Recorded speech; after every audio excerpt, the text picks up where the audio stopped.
Reporting all Federation starships in the Alpha, Beta, Gamma, and Delta quadrants. This is your host, Josh Pritchett, organizer of the Northern Virginia Star Trek Meetup, author, and artist. And I am joined today with my usual partner in crime, Mr. Chris Pabon. Good morning, everyone. Buenos dias. Happy Palm Sunday. Feliz Domingo de Ramos. Guten Morgen. And for all the people who had such a great time like Josh and I at GalaxyCon, thank you for coming to say hello, and we look forward to seeing you in person again next year. Absolutely. That was a very fun time last week. And if you guys didn't get a chance, GalaxyCon is something, those of us who live in the great Commonwealth of Virginia have dreamed about for years, a major convention right here in the heart of our own state in the capital city. Please, next year, come out, support us. We had a huge turnout. David Tennant, Charlie Cox, Vince D'Onofrio, Bill Shatner, Walter Koenig, and, of course, Jonathan Frakes and Nana Visitor, amongst many, just a few of the people that were there. Please. Oh, yes. Oh, yeah. And definitely next year, come on out. And if you like Star Trek, science fiction, Doctor Who, professional wrestling, come on out to GalaxyCon. So, well, Chris, this week's episode was rather exciting, as always, but we kind of got to see sort of the darker side of Starfleet, didn't we? We sure did, Josh. I gotta say now, I thought that this episode, while good, was maybe a little less. It broke the streak for me of the previous episode was so good, but this episode was even better. But that's okay because he can't run white hot all the time, and they got to give Jonathan Frakes a break here and a breather. So while I thought the episode was good, I don't think it was quite as good as all the episodes that preceded it. Yeah, I thought too it was lacking in a couple of things. Things I think we'll point out here when we get into our discussion. And so, without further ado, let's do a recap of the episode. Engage. So, this week's episode opens on the bridge of the Titan. Seven is sitting in the captain's chair, and she is talking to somebody. We can't tell who it is just yet. Then the camera pans around, and we see it is our old friend Tuvok, now Captain Tuvok, apparently, that she is communicating with. And she is trying to ascertain if he knows the location of Admiral Janeway, but also is Tuvok a changeling? So she begins a series of questions, like mentioning and that she gives the phrase, "This whole situation is like a deck of cards, not unlike the game we used to play." Tuvok replies, "As I recall, you defeated me countless times in that game." So then we hear the Voyager theme and think, okay, it really is Tuvok. Then Seven tries one more question about meeting at a particular planet, and Tuvok seems willing to agree to it, but Seven realizes that they can't go to that planet because there's a very deep anti-Vulcan sentiment on that planet. So she realizes the gig is up. They're being traced. Geordi and Liam have to pull the plug on the communication. Seven demands to know from the changeling what they have done with her friend. And the changeling quickly changes into a version of Riker looking, well, near death. So that is basically just kind of a message that, when we're done with you, you're going to beg us to die. So, Chris, you want to go to what happened next? Thank you, Josh. So yeah, the whole episode has a bunch of mini subplots going on between different characters. And like one of the subplots involves Jack and Geordi's daughter. And there's a moment that they share in the turbo lift that Jack realizes, I can hear her thoughts. He goes to his Admiral Picard and says, listen, Riker's really good for me. Now he's gone. Perhaps we should just we should just trade myself for him because we've been on our back heels and nothing seems to work. And at this moment, Jean-Luc thinks about it and says, well, maybe we do have the advantage after all. And so that's going to set up another plot between him and Beverly. And what this means is that they recognize when, as the changes are trying to find them, because Frontier Day is coming very soon, and it's becoming very apparent when Vadek is having a conversation with whoever the big bad is or her boss, that if they don't have Jack, everything's going to fall apart. And this is also leading to the question of why Jack is needed. And Picard tries in another subplot involving Geordi and Data to get the answers from Data about why they would need Jack. And there's a moment where, and this brilliant acting by Brent Spiner, who they reactivate him and he goes back and forth between Data and Lore. And Data confirms that that erotic syndrome may have been a misdiagnosis on Picard, but Lore keeps on interfering. And Picard asks, well, what if we just erase Lore? And Geordi explains that this is more work of art than engineering, and that he wouldn't know how to do it. And while there's a partition, he thinks soon put in the partition to prevent Lore from overwhelming Data. But right now, both entities are at war for dominancy in that particular body. So all of this leads to, as the changelings are looking for Picard and for Jack, there's a transmission from Riker, but it's an encoded transmission that is meant to give away where the captain might be, and it determines it's the Shriek. And Liam is like, okay, let's not respond to that. Picard is like, no, wait a minute, maybe we should. And this involves all his plan that he was talking with Jack about how they're going to turn the table on Vadek and the Shriek. And next thing you know, they do answer, and the Shriek comes upon what seems to be a derelict now Titan that seems to have engaged and been on the wrong side of a fight with a Vulcan cruiser.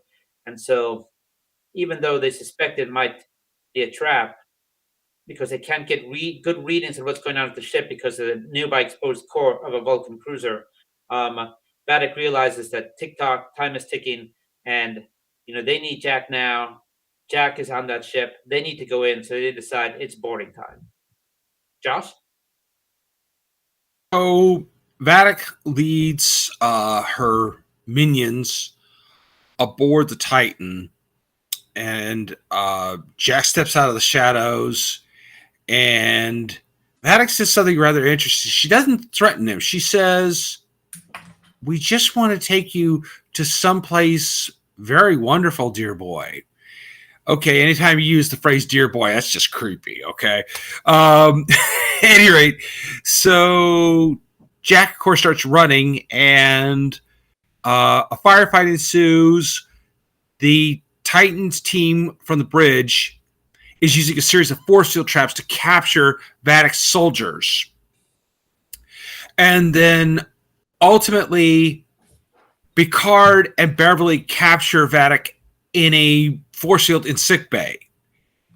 And they demand answers from her. Meanwhile, Jack and Geordi's daughter are, they're trapped in the corridor with several of Vadek's soldiers that are trapped behind force fields trying to get at them. And Vadek explains to Picard that she and several of her fellow changelings were captured by Section 31.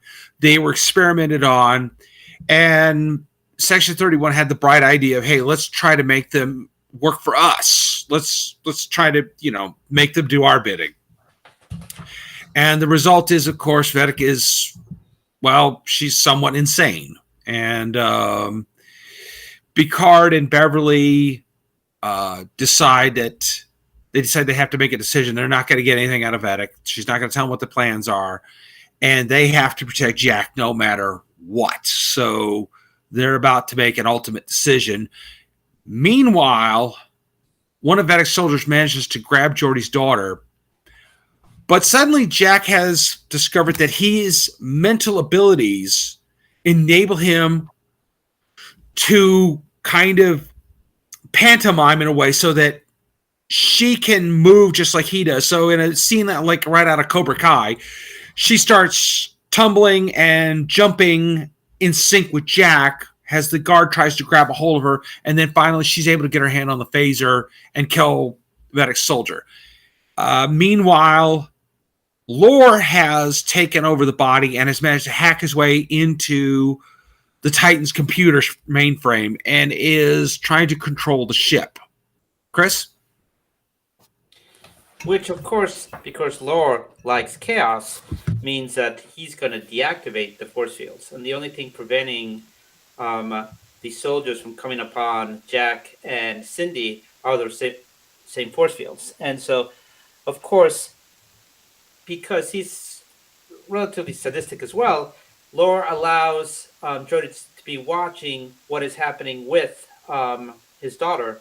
And Jody goes to Data / Lore and pleads with him, like, don't do this, please don't do this.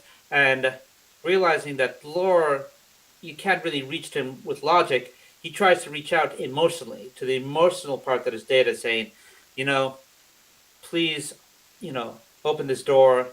Like, rarely do we get a chance, and this is very true, to say things that we wanted to say. And when you died, like, it broke me. But you and the memory of you helped pull me together and make me like a better father. And so that enables Data to reestablish control. And that leads to the scene that you just described, Josh, where he says, I'm here, Jordy, I'm going to try and help. And force fields are dropped, and then Cindy manages, with the help of Jack inside her head, to vanquish the soldier. But at the same time, this leads to her freaking out, like, and point the phaser at him, saying, like, what the hell is going on? Like, were you inside my head? And they both decide to run off. And this leads to a very interesting scene of what's happening with Picard and Beverly, that, Vadek is not giving them anything, and she's so calm, cool, and collected in an evil type of way that Beverly's like, listen, she hasn't told us anything that she didn't want to tell us, and death has come on board when she came on board. So I think we just got to take her out. And Picard is like, well, has our moral compass changed so much over these years that they're basically telling about committing homicide? And she's like, to protect my son, yes. And so they both come up with there's this look between both of them, and they take their phasers, and they're going to kill her. And at that point is when Lore takes down the force fields, and she manages to escape, despite the fact they're firing the pulse phaser directly at her in her liquid shape. And I want to talk later, Josh, in the section about the difference between pulse phasers and beam phasers and their effect on changelings. But that's another moment. So force fields are down, and Data is trying to reestablish control from engineering to, fix what all the chaos Lore has started. But this means that force fields are down, the soldiers can move again. So logically, where are the soldiers going to go? They're heading for the bridge. And so they're heading towards like Turbulus 7, and they get the message to Shaw, like, don't let them pass. And Shaw's like, yeah, they're not going to pass. But sadly, Shaw is no Gandalf. And so they do manage to pass. And they're on the way to the bridge, which is, again, something I want to talk about later on, about like the security of the bridge. And they do end up taking the bridge. Like, the turbolift opens, and then a Shaw that's badly beaten and bruised like emerges, and everyone's like, what's going on here? And then as soon as they turn, the 7 turns her back, like, the changelings show up, and Vadek is now in control of the ship, and Jack and Cindy manage to reunite with Picard and Beverly in sickbay, and Vadek is doing the classic evil guy gloat of like, hey, I am now captain of the Titan. But, she seems like she wants there to be an end game here, and she says, Jack, it is time for you to know, like, where you came from and seek. Yeah, that like I said, it was very intense in scenes, but I think that we're going to get into a few things here shortly with our review. There's some things I didn't like, but there's some things I did like. So without further ado, let's get into the good, the bad, and the Gorn. So I think, the prime thing I think was best about this episode was Geordi's scene with Data and Lore, where he's trying to reach and try to get past Lore to communicate with Data, to urge him to keep fighting Lore, to keep going, that he needs him. He's the only one who could save Geordi's daughters. It was a really good scene, very emotional. One of LeVar's greatest performances. I thought that this idea that, okay, wait a minute, maybe Picard didn't have Aramonic syndrome at all, that there was something else wrong with him. I thought, okay, wow, that's intriguing. That's kind of a bit of a good and the bad. We'll get into that in the next part of this. I loved seeing Tuvok back, even though it turned out he was a changeling. The fact that Tim Russ had the pointy ears back on and was talking with Seven was just so awesome. It's been really good to see more of the folks from Voyager showing up. And let me think. I love the whole thing with Sydney and Jack. It's like, oh, okay, this relationship is interesting.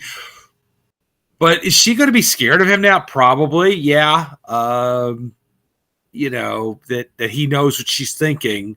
We're still not 100% certain why. We have theories, but our theories are not always correct. And that's all I've got for right now. Chris?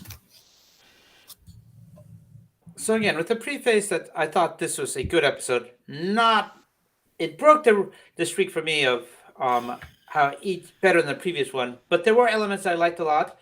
For example, I love the fact that they were hiding out at a scrapyard in the Chantaka system, because as Deep Space fans, Deep Space Nine fans will remember, the Chantaka system is where the Federation gets its ass kicked in Tears of the Prophets.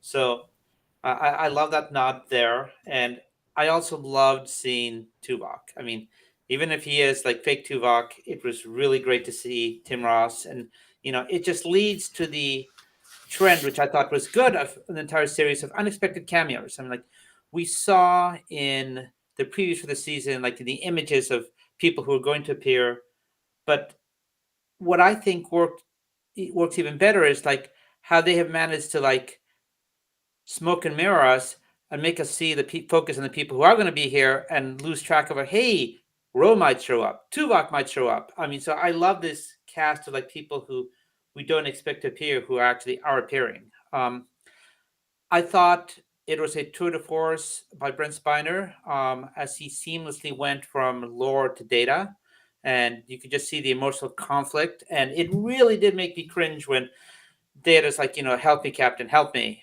please help me, and and you can see Picard is like, I saw him die, now he's asking for help. I mean, please turn him off. It's just, I can't go through this anymore. And equally matching Brent Spiner is LeVar Burton's emotional display as Geordi when his daughter's in jeopardy trying to reach Data. And it was somewhat reminiscent, I thought, of the scene of from Star Trek II Wrath of Khan, when Kirk and Spock are separated by the door, and you have that emotional, even though it's just so brief, but you have that emotional display like ship safe. I mean, they're talking between the door, and it's the symbolic. They can't connect to each other, but Geordi's trying as hard as he can to connect to Data. I love the symbolism there, and I also like the fact that it seems finally we're going to get some type of resolution. Although it's going to be next episode about like what Jack is, and we'll talk more about that in the Gorn, because there's something that you mentioned earlier in our season, Josh. I think you actually are hit the bullseye on this, and I also like the fact that we got to see not only Beverly and Jean Luc discussing, are we willing to kill for our son? Basically, that's what it came down to, and it seemed like the answer is yes. So, um, there's some definite lines of areas of gray here.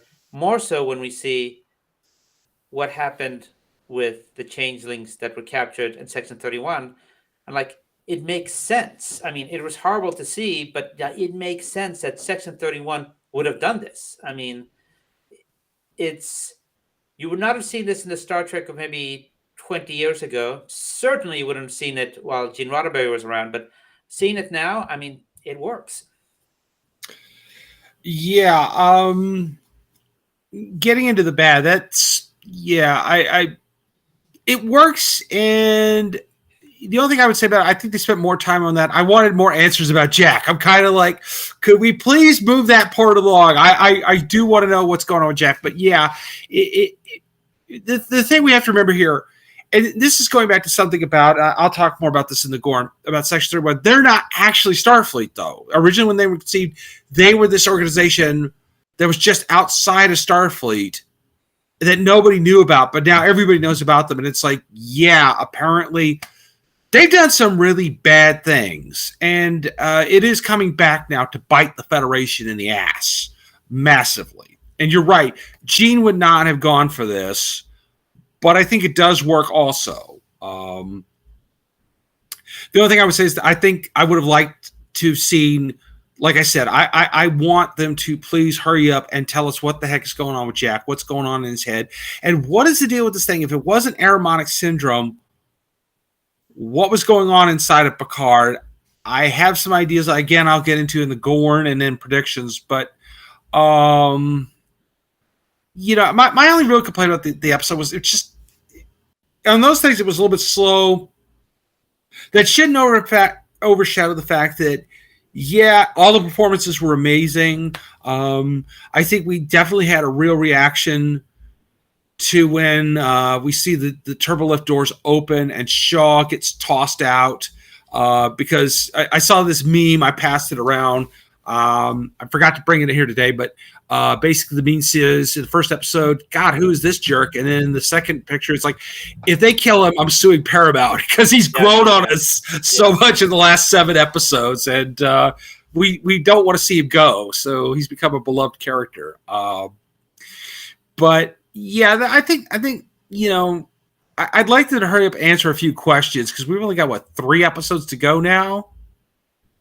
And they're doing great otherwise. It's just, let's quit drawing this out. Let's get into some of this. So, Chris, what didn't work for you for this episode? So a few things, Josh. I thought that the mini arcs throughout the episode did not add up to a greater whole. I thought that it was an interesting try. I mean, I thought the director tried something new and compared to the other episodes, but it just didn't work. I mean, yes, it emphasized individual performances very well, but contributing to the larger story, I would have dropped maybe a couple of them. It just didn't really add up to a greater whole for me. And so I would say the director tried something new, but it didn't quite work. After that, my other major thing, and I understand again in terms of if you have to give Jonathan Frakes a break from directing, you had to give Michael Dorn a break from stealing the show in every scene that he shows off in. So, I mean, you really missed Worf here. I mean, I did. We really missed Worf and Raffi. I mean, I can only hope. I have an idea of where he is, and I'll get to that in the predictions for the next segment. And then, and again, I think this is the director's choice, but we've been here so many times about the taking of the bridge. I mean, how many times have we seen the bridge taken? And so when are you going to get to the point that you have force fields installed at the entrance to the bridge in case the ship is being taken over? My one question would be, okay, if Data's back in control and he could lower the force fields, if you know they're heading to the bridge, couldn't you erect force fields at the entrances to the turbo lifts so they couldn't get in? 1. Or 2, wouldn't you, if you know they're coming to the bridge and you're probably going to lose the bridge, wouldn't you transfer control to engineering or just lock out the computer like we saw Data do in Star Trek First Contact? So, again, a good idea, but the implementation was a little sloppy. I mean, we've seen the bridge taken over. and there's many ways they could have perhaps prevented the bridge from taking over. And like thirdly, and a more experienced director probably. I know this director directed the Star Trek Discovery episode. Oh God, regarding when they traversed the spatial barrier. The name is the name of the episode is escaping me, but um, there's also the practical aspect of, again, if Data's back in control and you now have a way to track the changelings because of the isotope in them, why not just beam all of them out into space? Mm-hmm. Like, I'm buying that you couldn't track them before because the scanners can't differentiate, but now that you can tell where they are in the ship. Data's back in control in engineering. Just give me an explanation of why you're not beaming everyone off the ship all at once. So there's that, and um, I want to talk about this more in the Gorn after you talked about the Section 31 experimentation, which is the difference between pulse phasers and beam phasers. Right. Okay. Thanks, Chris. So, what I wanted to bring up about Section 31 and its experimentation on the changelings and just its actions in general. Historically, at least to the last 70 years, and I'm not specifically naming any one group, it seems like intelligence organizations, even ones in quote in democratic nations like ours, often do things for certain expediency, but then decades later end up being the wrong decision and ends up basically vilifying us.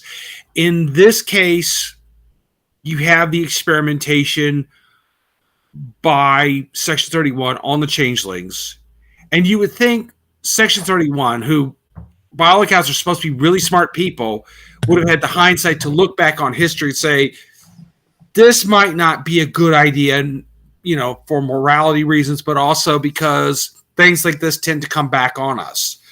Unless they were so confident that this would never come back on us, it would eventually. Somebody might find out, or something like this could go wrong. And clearly it did.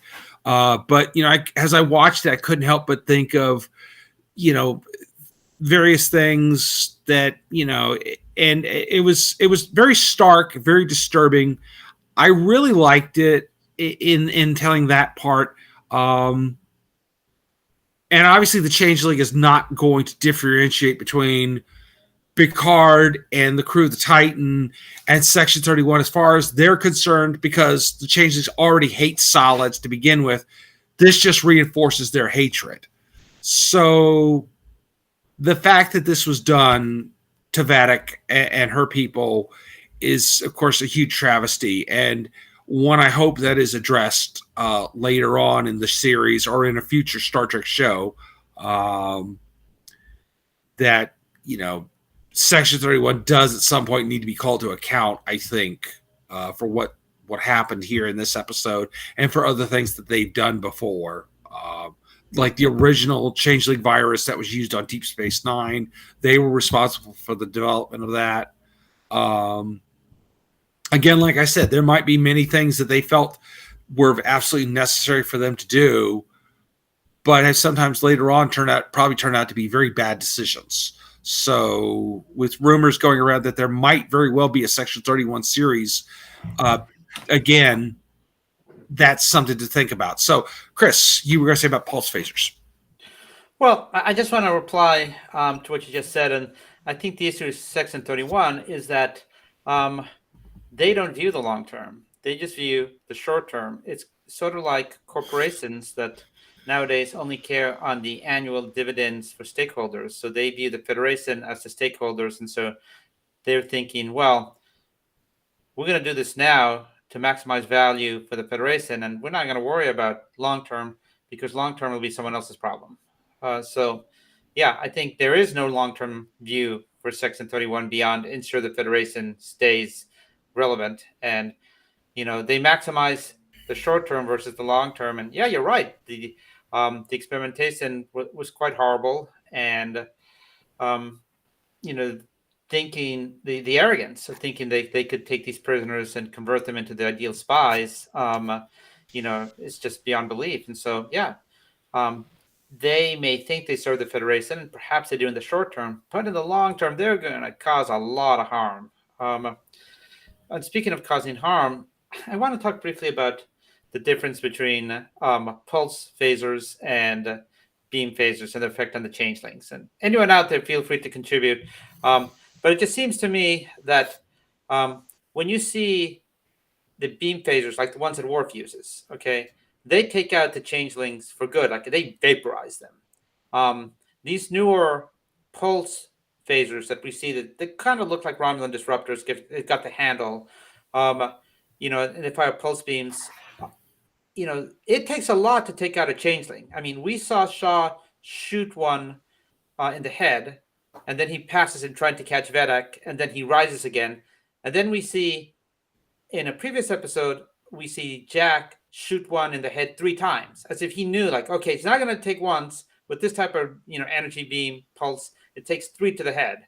So, I'm not sure if it's Starfleet has a mix of like pulse and beam, but it clearly seems the beam is far more effective than the pulse. So why are you not arming everyone with just like with beam phasers that seem a hell of a lot more effective than your pulse phasers against changelings? I mean, they can take a few hits. They can't, but it takes only one from the pulse. I mean, from the beam phaser.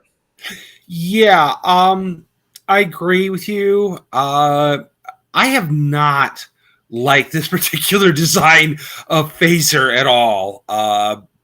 Mostly because just various things. I'm a TNG era fan. I like their phasers better, even though the first versions of them we saw looked like little hand vacuums that they used to have in the 80s. But they got better, and the grip got better, more dynamic.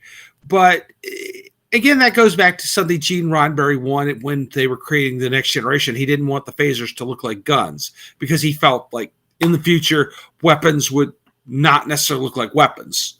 And that might be true in the future, but it had to play to an audience of the 20th century. So, we have those, and I liked them a lot. I thought that they were easy to change the settings on. If you've ever seen a mock-up of what they look like, and I'm going to do something with this. I'm going to talk about this in another broadcast. But so yeah, I do think that the beams, like, go back to another great example. Do you remember the episode of Deep Space Nine where Sisko, O'Brien, Worf, and Odo had to infiltrate a Klingon celebration to reveal a changeling infiltrator? Spoiler alert, turns out it was Martok. Yes, it was Martok. And when it's revealed, the Klingons pull out their disruptors and start firing, and they're firing. And of course, the Klingons are using those pulse weapons, and usually they're pretty good at disintegrating stuff, but with a changeling, it takes several Klingon shots to take it down. Whereas a focused beam of intensified plasma, like in a standard phaser, could do it. So I don't know why I really, really hate the new design of the phasers. They haven't grown on me. I guess somebody in the design department said, hey, we should make them look more like guns. And it's like, okay, let's go back to the classic design. Oh, let's put this little hand grip in front of it, which makes no sense. And again, because this is this is not a kinetic weapon like a handgun. You don't need to hold it like this. And, I know that looks cool, but it doesn't make sense. Sorry, but I totally see your point. Right. So, and the other thing I want to talk about here in this section of our Gorn is, again, the taking over of the bridge. I mean, like, the bridge gets taken over a lot. Like we saw in Strange New Worlds with Captain Angel, how successful she was in taking over the bridge of Pike's Enterprise. Okay. And that was like, 150 years ago? I mean, in designing the ships, wouldn't you design it to have mechanisms in place to prevent the bridge from being taken over? Let me toss some examples out there. So the holodeck is an independent power system, right? Yeah. Can't you have independent power systems for force fields at the entrances to the turbolifts to prevent people from coming in? Makes sense. can't you have something to manually lock the doors of the turbo lift so that they will not open? Can't you have? We know from Strange New Worlds that there's weapons in the councils and stuff if they need to like suddenly pop out some weapons to defend themselves, right? So Shaw mentions blow the turbo lift. I thought that was great. I thought Seven should have blown the turbo lift. Of course, there'd be many Star Trek fans who'd be in anger because that would have like been the death of Shaw. But yes, something like okay, that you can blow the turbo lifts. That's an excellent idea to prevent people from coming to take the bridge. But if you can do that, can you not just cut all power to the turbo lift and just say okay, we're cutting power. The turbo lift can't come up anymore. Lock the doors, put in force fields. I mean, there's any number of things, it seems to me, you can do in ship design to protect that bridge because historically you have seen that the bridge kids taken over a lot. And again, following, because I'm on a roll here, again, can't you just have Data beam everyone out into space now that you can track them? Yes. I totally agree with everything you just said. I would even like to throw out an idea of my own. Okay. Blast doors. Blast doors. Yes, just have blast doors that drop down in front of the turbo lifts and the entrance to the bridge and just lock them out. Fill the Jeffries tubes with some sort of anesthetic gas that you could pipe out later. So anybody trying to climb in there is going to suddenly get real sleepy, real suddenly, or just, or even cut the oxygen flow to the Jeffries tubes if you need to. Although probably the gas would be better. I am totally with you. Blast doors. I mean, they have them in Star Wars. I mean, once upon a time, they tried to take the hologram, communication from Star Wars. That was not a good idea. What would be a good idea? Ship design. Have some blast doors you can only activate from inside the bridge, independently controlled. They can't be controlled from engineering. They can't be controlled from anywhere else. Just drop the blast doors. Yeah. And I mean, another thing is, during battle situations, just lock the turbo lifts from getting to the bridge, unless medical personnel only can get to the bridge during, when you're in a situation like that, that's another thought. I mean, there are a lot of, you would have thought Starfleet would have thought this through. And in the real world, probably they would have come up with scenarios to block people from being able to get into the bridge or the engineering room during a crisis situation like that. I mean, I could see where okay, Khan in the original series could pull it off because they thought he was contained and he really wasn't. He was able to move quickly and take over the Enterprise back in Space Seed. But now that should not be an excuse. Okay, you've had more than 200 years of Starfleet that we've had operations like this go down, where somebody, be it the Borg, the Klingons, the Romulans, the Cardassians, have taken a Federation vessel as okay, some simple security measures was done. But anyway. When we were at Shirley, Josh, Jonathan Frakes gave an excellent talk. And if anyone who has a chance, go see Jonathan Frakes talks. He's really good. And a question from the audience was as a director, if you see something in the script that doesn't quite make sense, do you have the ability to say no, guys, wait a minute, we can't do this because it doesn't make sense. And so, he communicated that if he has enough time when he's reading the script, and he can suggest no, we shouldn't be able to do this. And I think that's kind of the flaw that we had here in the director for this episode, that they perhaps are not as versed in Star Trek lore to realize, okay, bridge takeovers happen a lot. So to justify this, I've got to add this additional element. All it would have taken was, for example, to say, Geordi, stop the turbo lifts, or Geordi, beam them out. And a simple word from Data hasn't completely reestablished total control over ship's functions yet. I mean, just something as simple as that to justify, okay, this is then why they could have so easily taken over the bridge.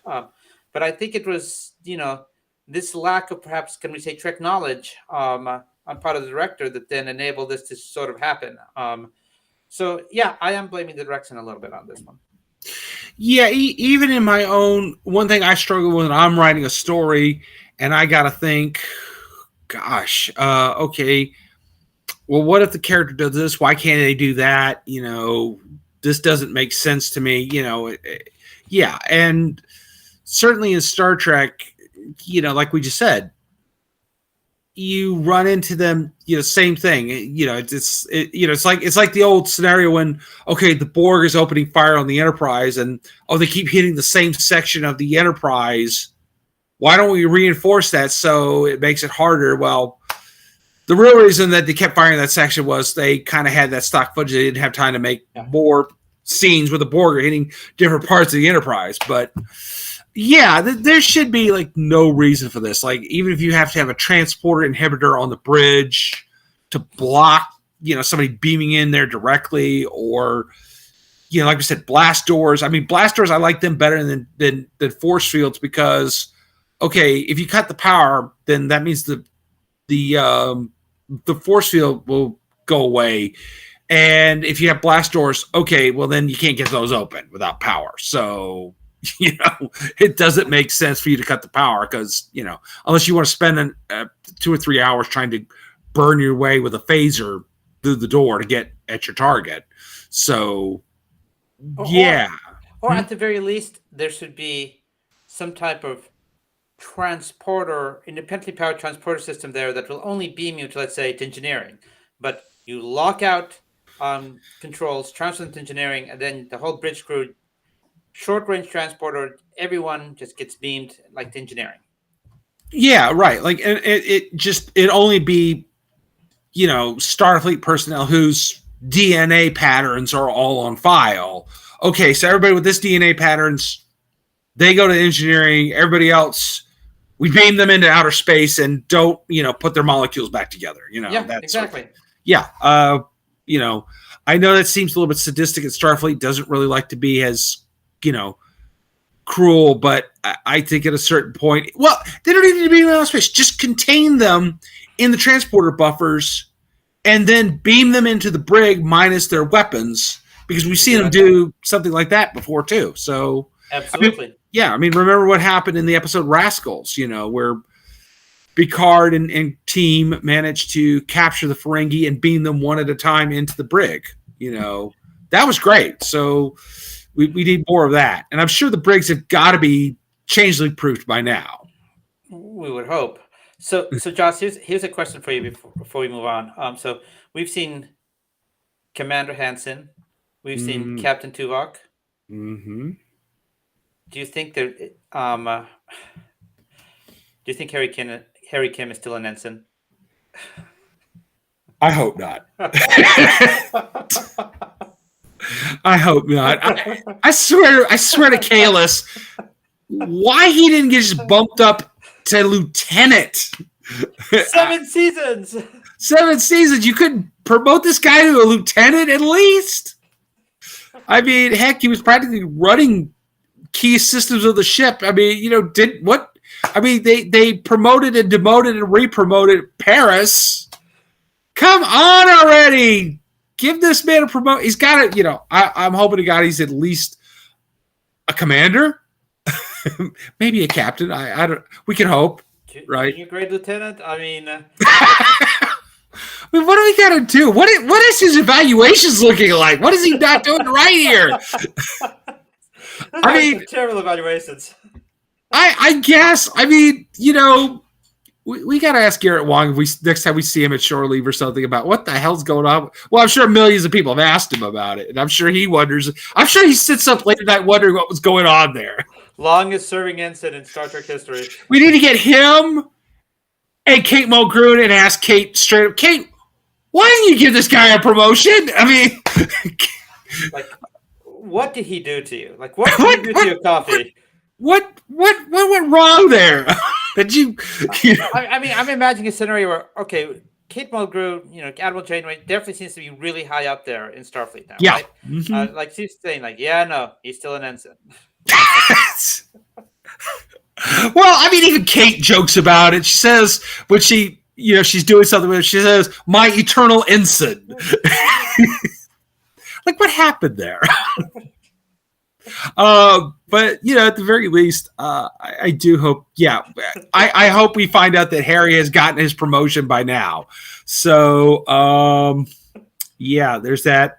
We could, I would love to see more people from both Deep Space Nine and Voyager show up before the end of this series, because that would be a good sound off. Because I mean, as you know, you and I have talked about, when we talk about the Next Generation era, we don't just mean Star Trek: The Next Generation. We mean Star Trek: Deep Space Nine, Star Trek: Voyager. Correct. Because they were all shows that ran in that sweet spot of the 24th century.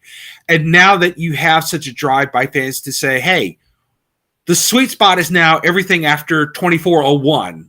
We want more Star Trek in the 25th century, not the 23rd or the 31st. The 25th is our sweet spot now. So hopefully, again, we will see more of our beloved characters in this show, Picard, or in a future Star Trek set in the 25th. Star Trek Legacies. Yes, well, that matter of fact, yes. Me and a dear friend of ours, Mary Fan, were talking about that the possibility of having a series that would have Worf and Seven and Rafi leading a crew that might include Jack Crusher, the LaForge daughters, maybe even Molly O'Brien, and possibly Alexander Rashenko. You know, there's a ton of possibilities to finally bring all these people together into one big show. So we can, from our words to Kalis' ears, is all I got to say. And Ensign Kim. And Ensign Kim.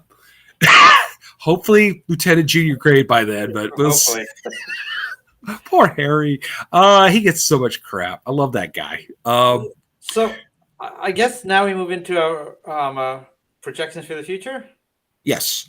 I think the big floating head is Gul Dukat.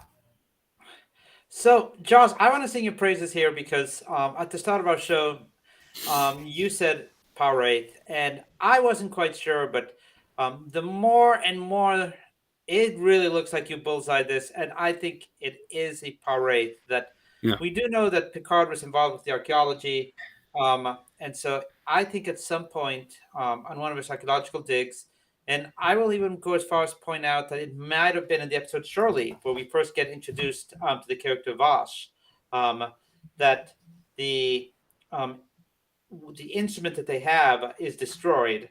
And I'm just going through my notes now to try and see if I can remember what exactly. I thought it was called Toulouse.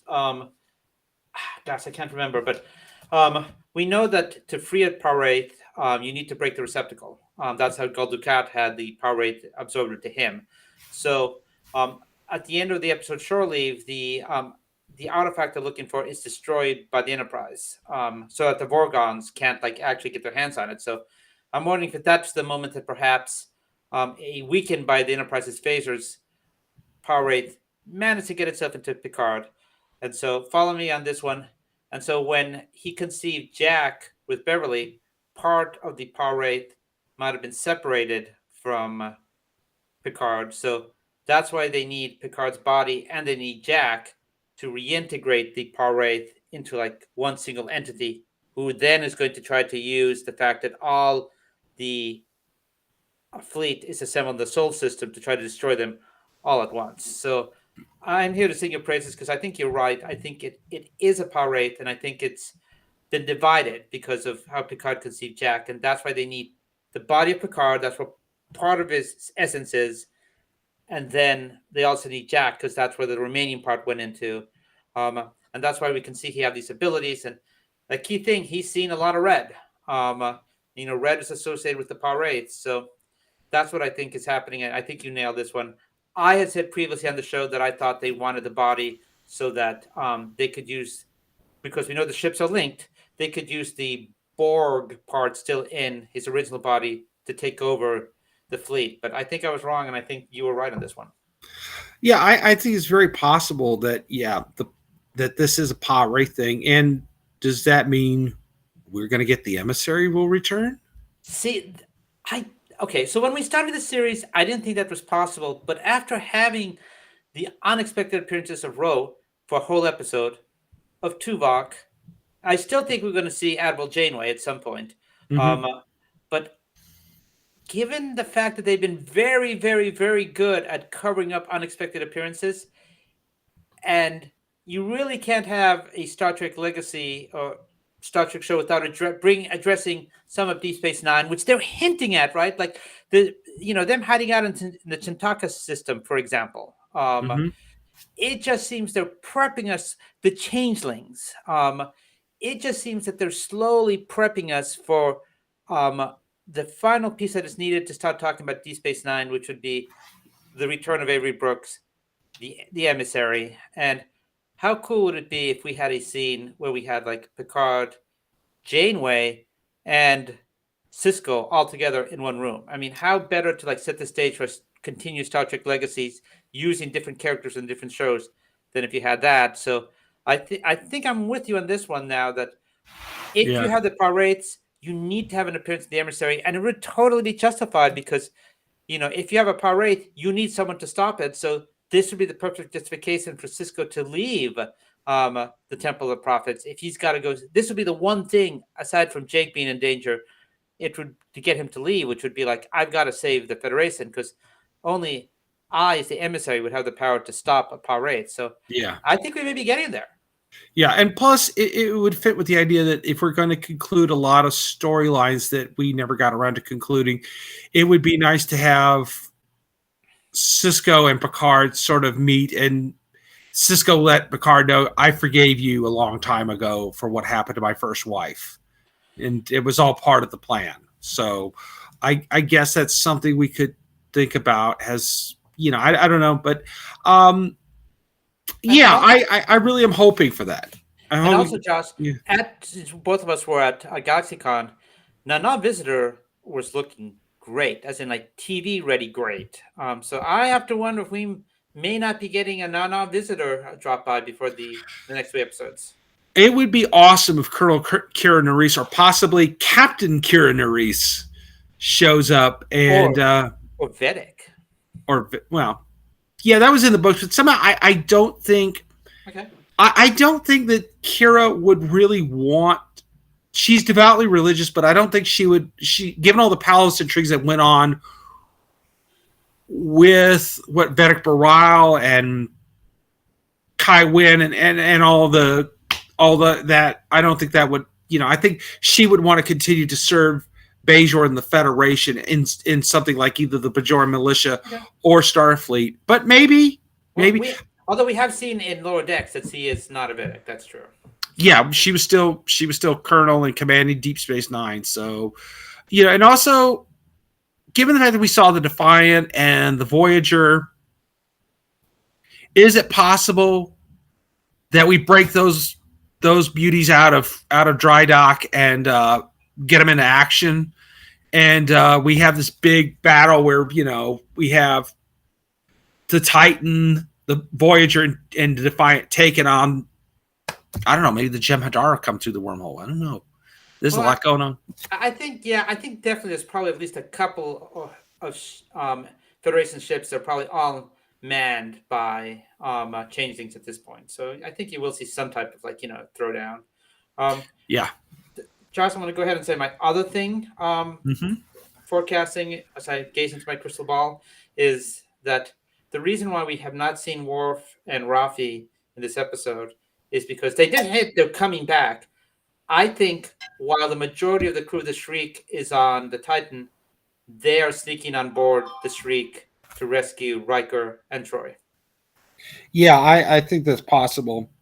So I've just been told by our producers that we need to go ahead and wrap this up. Oh yeah, that's So, true. Chris, you want to tell everybody where to find you?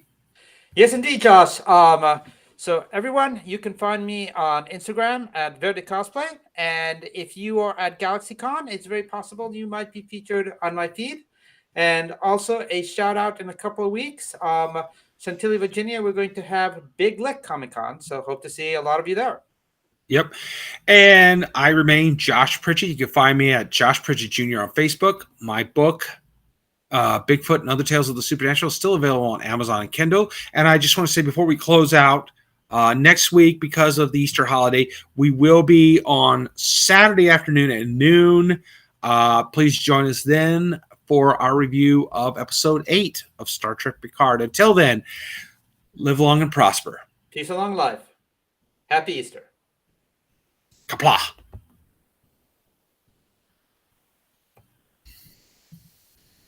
Oh, and happy Passover. Yep. Happy Passover.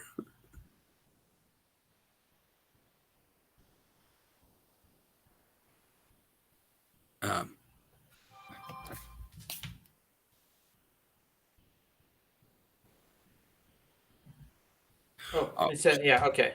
All right, later, Josh. Later, Chris. Bye. Bye.